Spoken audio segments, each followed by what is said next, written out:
সন্ধ্যার পরে প্রায় 8টার দিকে একটা ইনফরমেশান আসে যে আমাদের ইয়াকুবনগরের দিকে বিএস বর্ডার রোডের দিকে একটা গাড়ি কিছু ইলিগাল কন্ট্রাভেন্স নিয়ে মুভমেন্ট আছে। এই খবরের ভিত্তিতে আমরা ইনফরমেশানটা আমাদের হায়ার অথরিটিকে জানাই এবং এক্সিকিউটিভ ম্যাজিস্ট্রেট আমাদের এসডিপিও ধর্মনগর তাদেরও জানাই। তারা সাথে সাথে আমাদের ঘটনাস্থলে আসে, আমরা এখান থেকে যাই। ওইখানে যাওয়ার পর আমরা একটা গাড়ি বুলেনো গাড়ি যার নাম্বার TR05G0266 সে বিওপির সামনে দিয়ে যাচ্ছিল।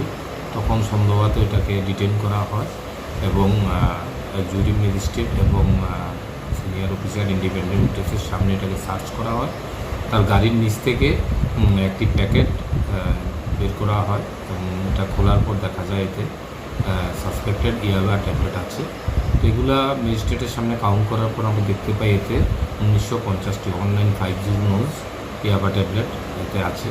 তো এগুলো আমরা ডিপিএস আইন মোতাবেক আমরা সিজ করি এবং যে গাড়ির ড্রাইভার জাকির হোসেন তাকে আমরা ডিটেন করি এবং তার বিরুদ্ধে একটি এনডিপিএস একটি মামলা আমরা নিচ্ছি এবং তার কাছ থেকে আরও দুটো মোবাইলও আমরা রিকভারি করি। এগুলো সিজ করা হয়েছে।